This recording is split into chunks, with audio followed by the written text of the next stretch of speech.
1억으로 매월 100만원씩 받는 것 불가능은 아닙니다. QQQI 월 110만원, JPQ 월 90만원. 바로 커버드콜 ETF입니다. 커버드콜? 위험한 거라는데? 돈을 잃는다는데? 실제로 많은 분들이 손해를 봤었죠. 하지만 커버드콜이 진화하기 시작합니다. 1세대, 2세대, 3세대 발전을 거듭하며 안전성이 높아집니다. 그러나 이상하게도 투자자들의 손해는 나아지지 않았습니다. 커버드콜은 안전성이 높아지는데 손해가 나아지지 않다니 무슨 이유일까요? 대부분의 사람들은 어떻게 활용해야 하는지에는 크게 관심이 없고 여기서 좋다 저기서 좋다 하면 일단 돈을 넣습니다. 코인과 같이 말이죠. 그러고는 아니 좋다며 왜 손해야? 하고는 팔아버리죠. 이것이 커버드콜로 돈을 잃어가는 구조입니다. 커버드콜은 전략이 없으면 손해를 보는 시스템입니다. 오늘 이 영상에서는 3세대 커버드콜의 전략에 대해 말씀드릴 건데요. 커버드콜이 무엇인지, 어떻게 활용하고 어떤 전략으로 투자해야 하는지를 알려드리겠습니다.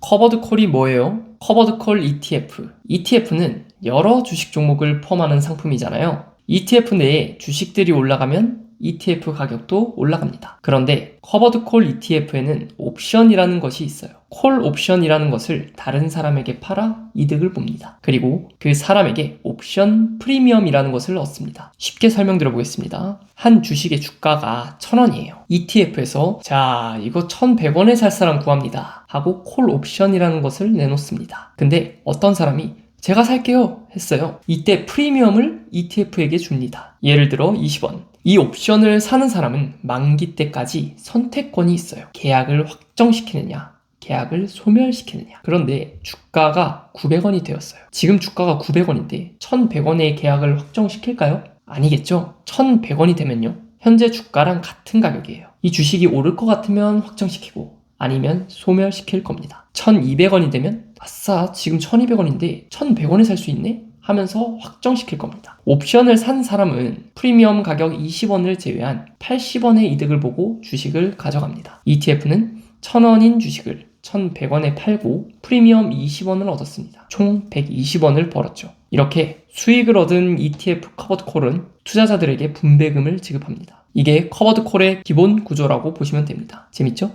자, 그리고 콜옵션에는 만기가 있습니다. 만기 전에는 이 옵션이 살아있고 만기 후에는 옵션이 사라집니다. 옵션을 사는 사람은 만기까지 계약을 확정시킬지 말지를 결정하게 됩니다. 예를 들어보면 주가가 1,000원입니다. ETF에서 1,100원에 살 사람 구해요 했어요. 그런데 또 누가 제가 살게요 했어요. 프리미엄 20원이라 합시다. 프리미엄 받았어요. 근데 주가가 만기일까지 900원이에요. 그럼 옵션은 소멸됩니다. 결국 20원을 얻은 상태로 주가는 그대로 낮아지는 겁니다. 100원이 떨어지고 20원을 얻었네요. 마이너스 80원입니다. 이렇게 하락장에서 커버드콜은 프리미엄을 받으면서 완충을 합니다. 그런데 주가가 계속 왔다 갔다만 하고 같은 가격 근처면 어떻게 될까요? 주가는 유지되면서 프리미엄이 쌓입니다. 이 프리미엄은 주가의 변동성이 심할 때 높은데요. 옵션 매수자 입장에서는 주가가 크게 오르면 싼 가격에 주식을 살 수 있어 좋고요. 크게 떨어지면 계약은 나중에 확정시키는 거니까 프리미엄만 미리 내고 회복에 반등까지 가는지 지켜볼 수 있는 거죠. 이 지켜보는 시간이 길면 결정이 좀 더 쉽겠죠. 그래서 또 만기가 길수록 프리미엄이 높습니다. 프리미엄은 보통 1% 안팎이고 2%까지 올라갈 때도 있습니다. 이렇게만 보면 참 좋아 보이죠? 그러나 치명적인 단점도 존재합니다. 옛날 1세대의 방식은 가지고 있는 거의 모든 주식에 콜옵션을 팔았는데요.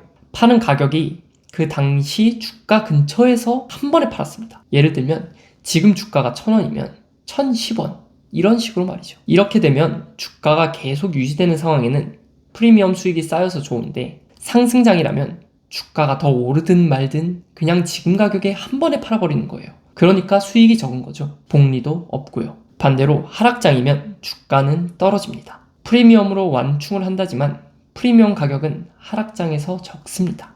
그리고 가장 치명적인 건 회복이 정말 느립니다. 아까 말씀드렸듯이 상승장일 때 자꾸 팔아버리니까 회복이 너무 느린 거죠. 바로 이 구간에서 많이들 포기하시고 커버드콜을 팔아버립니다. 그럼 진화된 3세대는 어떨까요? 3세대는 운용사에서 좀 더 신경 써주는 것이라고 표현해 볼 수 있겠는데요. 일단 옵션 매도 비중이 매우 낮습니다. 1세대는 거의 모든 주식의 옵션을 판다 했잖아요. 3세대는 반대로 적은 옵션만 팔고 대부분의 주식을 보유하면서 성장과 복리의 기회까지 보는 거죠. 옵션을 파는 가격도 높습니다. 예를 들면 현재가가 1,000원인데 1세대는 1,050원에 정해놨다면 3세대는 1,200원에 정해놓는 거죠. 프리미엄은 좀 적지만 주가가 오른다면 1세대보다는 높은 가격에 옵션을 팔 수 있겠죠. 옵션 만기도 짧아서 시장 상황을 고려해 대응할 수 있습니다. 그러나 3세대는 1세대에 비해 좋아 보일 뿐이지 상승장에 수익이 극대화되기는 어렵습니다. 실제로 2024년에는 S&P 500 수익률이 25%일 때 커버드콜은 19%를 기록했습니다. 이럴 거면 S&P 500을 사는 게 낫죠.